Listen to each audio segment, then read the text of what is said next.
From all of us here at Kaleidoscope, may we wish you a happy and blessed Christmas. What better way to start off than with the joyous sound of music, and music from the Music Ministry Choir is what you heard. On our Holly Jolly Christmas show today, the misconceptions of the season, December shopping trends, and the Music Ministry Choir serenades the soul. Don't forget, Kaleidoscope is on YouTube, Facebook, Instagram and LinkedIn. Do remember to subscribe, like and follow us for more. Thank you to our generous partners on the show, Park Street Gourmet, Srilanka Life, The Daily Morning and CDB for being absolutely fantastic this year. CDB Hybrid Leasing. Enjoy exclusive interest rate and much more for hybrids, plug-in hybrids and EV vehicles. And as we celebrate Christmas, we look back at the week that was on CDB Snapshot. Good news for the holidays. Fitch Ratings raises Sri Lanka's IDR to CCC Plus from RD, a significant improvement in the country's economic outlook. The government announces that Sri Lanka officially exits sovereign default. For the first time since early 2020, Sri Lanka lifts her public transport vehicles import ban. The oldest known tablet inscribed with the 10 Commandments from the Old Testament sells for $5.04 million. A diver dresses as Santa and swims with sharks in Rio de Janeiro, continuing a bizarre tradition at the aquarium.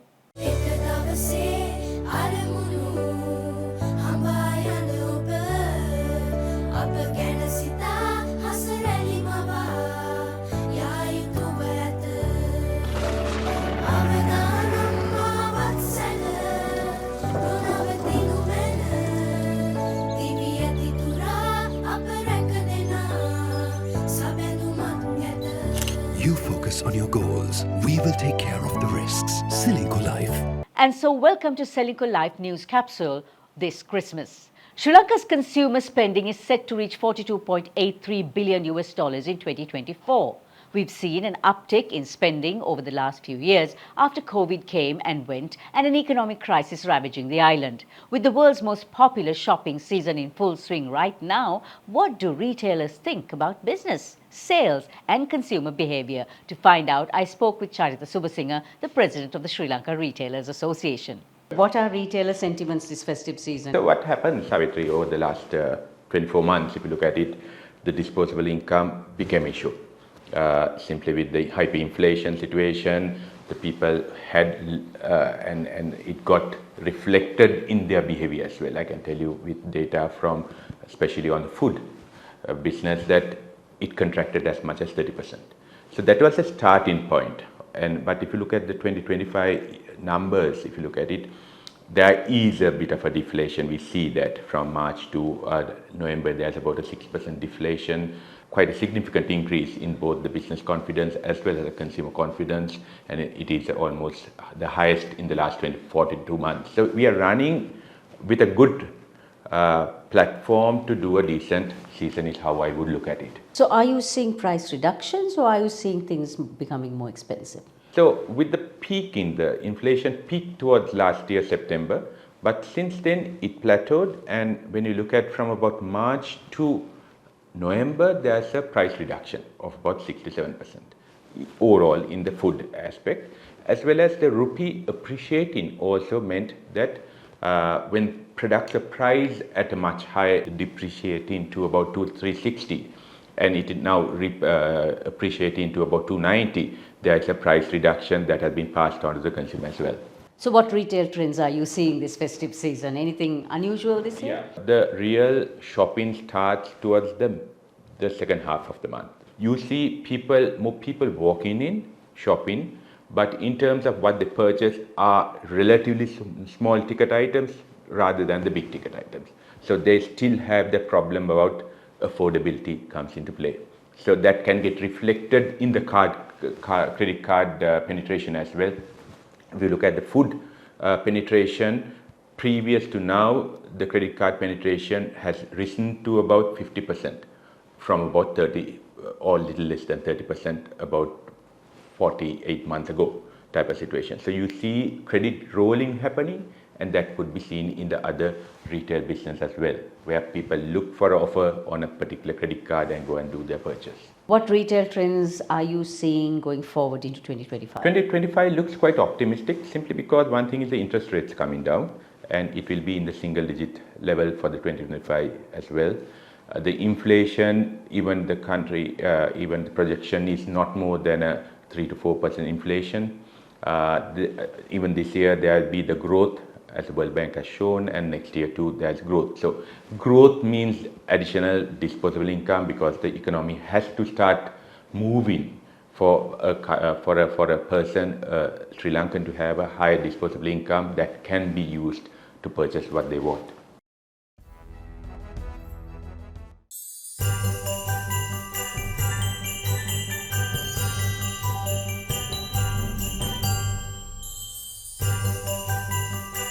It's been a short week for the markets, but here's a peek. Positive news from the Colombo Stock Exchange. For the first time in its history, the All Share Price Index crossed the 15,000 mark, with average daily turnover levels increasing to between 8 to 10 billion rupees.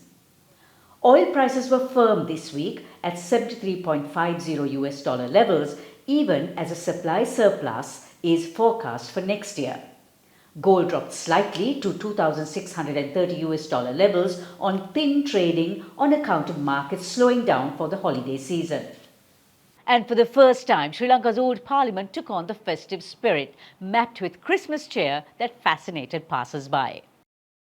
Until 1833, Greeks didn't have Christmas trees, so they would decorate a karavaki, a small boat to honor the country's relationship with the sea and the mariners, and also because St. Nicholas is the patron saint of sailors.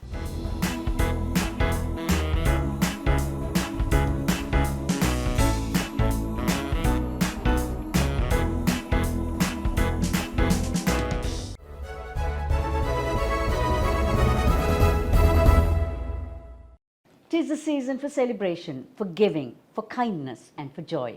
It's Christmas and our hearts are no doubt filled with holiday revelry. At Christmas time, we celebrate the birth of Jesus Christ, and we adorn our homes with stars and baubles, we decorate trees and invite Santa in. What relationship do these symbols and rituals have to the actual biblical event? Here to explain some common misconceptions about Christmas is a guest who has been on our show before and loves history in total, National Director of World Vision Lanka, Dr. Danand Senatiraja. Now, if you look back at history and how the story of the birth of Christ unfolded, what are the three most common misconceptions about that time? First of all, we have a romantic notion about that time being full of peace and prosperity. Those were dark times, and the Jews had to live under the yoke of the Romans, and there was a lot of poverty, high taxation, and they had very little freedom other than for perhaps religious freedom. They didn't have very much else. And it was also a time when people really struggled to make ends meet.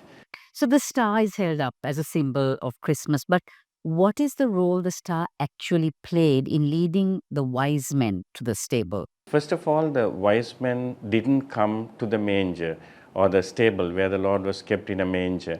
They came much later, and the Bible clearly says, if you look at the Greek word, they came to see a child that was already talking or already weaned.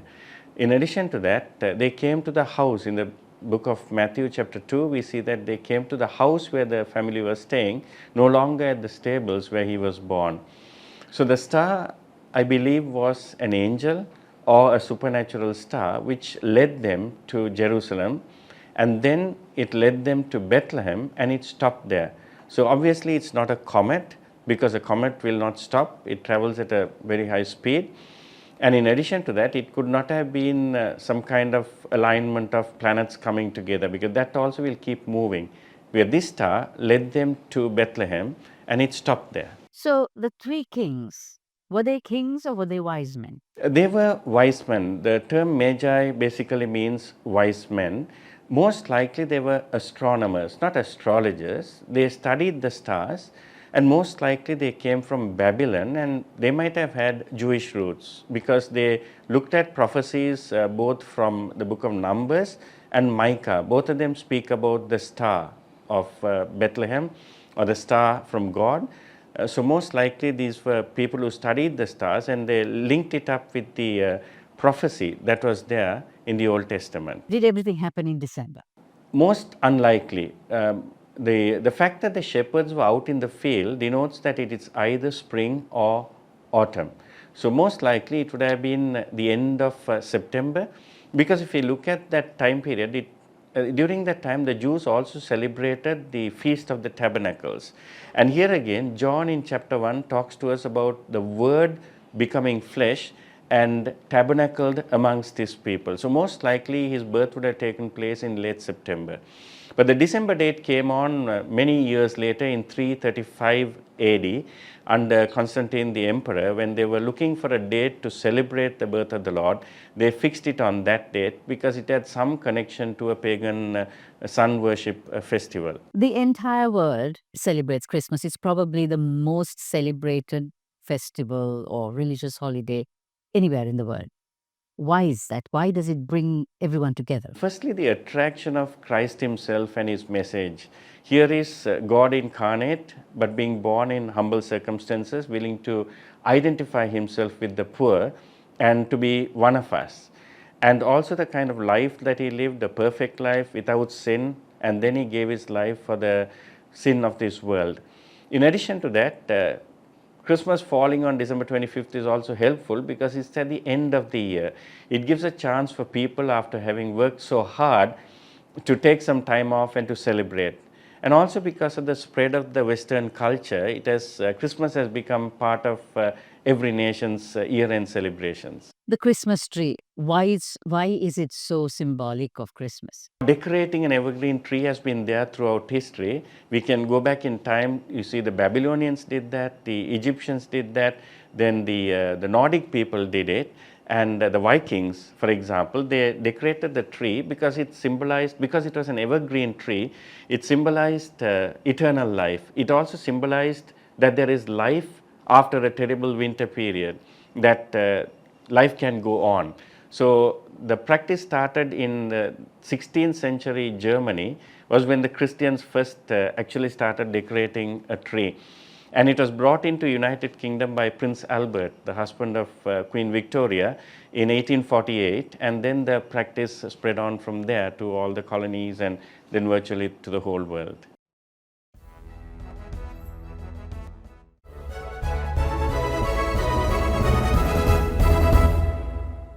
What is Christmas without music? We end our Christmas special featuring the Music Ministry Choir, directed by Ishandi Lanarol and accompanied by Niranjan De Silva, with the rendition of Gloria in Excelsis Deo.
It's our last show for the year.